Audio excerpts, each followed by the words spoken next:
and spoiled food. It certainly will respond immediately. John Biancanello is one of the army of insurance company employees now on Long Island, assessing damage and responding to claims. He urges residents to document their claims, make temporary repairs if needed, and be patient. We'll handle that on a priority basis. There are people that can't live in the house right now as a result of the storm. So naturally we'll handle those people first, and then handle the others accordingly. They taught me a lesson, that I to know to stay on top of the thing and don't stop with them until it's finished. In Lindenhurst, Greg Sergel, News 12 Long Island. Now, if you have any insurance problems or questions, you can call the State Insurance Department hotline number. That's 1-800-342-3736. Well, it has been a storm. Assessments are complete. Preliminary estimates are in the millions of dollars.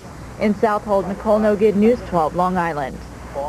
The house is still surrounded by water. National Guardsmen are helping people recover what the storm did not take away.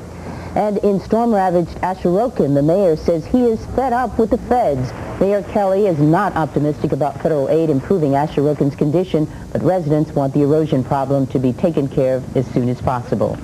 And aiding in the decorating and stocking of that shelter, one former homeless woman says shelters like this one helped her get back on her feet. And this new one is also going to offer a range of services. This new house, they're going to have GED classes, cooking classes, sewing classes. So when you do leave this house, you have some kind of background or education to go on with your life. So in addition to all else, the shelter will be providing counseling in parenting, in nutritional, medical, and financial work for those who are seeking help. More help. Century, and that includes many in Bayville who still can't go home. Home for them tonight is the only Red Cross shelter still open. News 12's Patty Ann Brown has the story. These Bayville families would have much rather be sitting in the comfort of their own living rooms watching Christmas specials. But instead, they're spending the night here at St. Gertrude's Church. They've been left homeless by Friday's storm, which flooded out whole sections of Bayville on the Long Island Sound. Kelly Sordo never thought she'd celebrate her 31st birthday in a shelter. Well, it's nice to have all my family and friends around, but it is a sad situation. You'd much rather be at home, I'm sure. Yes, I would, without the water. About 130 people were spending Tuesday night on tiny cots here. Some were staying with relatives, but after 3 days, they were afraid they were overstaying their welcome. People had to make very sudden accommodations, and I think people are sometimes reluctant to stay more than 3 days. Volunteers tried to make the visitors comfortable.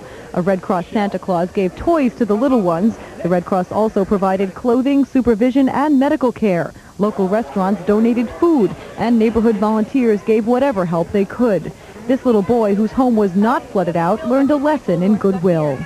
Sad because most of them had their basements flooded, or some shipped out by boat.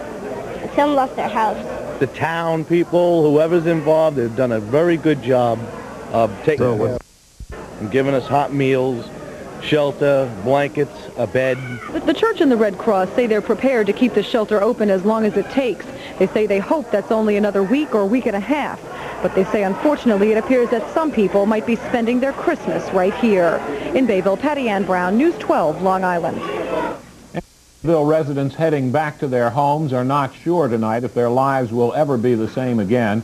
National Guardsmen actually had to escort many to their flood-damaged houses.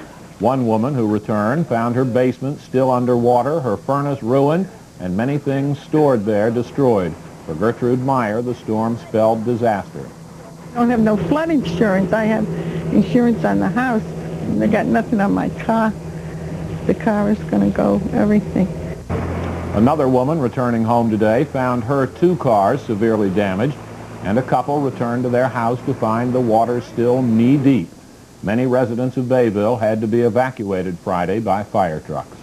And adding insult to injury, there are unconfirmed reports of looting after the storm. Nassau police have stepped up patrols of hard-hit areas like Bayville, including the use of mounted police. So far, they say there have been few problems, but they're not taking any chances. We have the area well patrolled. We have members of our Bureau of Special Operations on patrol. members of the mounted unit. We had the Air Bureau doing a sweep overhead, and the Marine Bureau as well patrolling the waterways. And police say anyone entering Bayville will have to prove that they live there.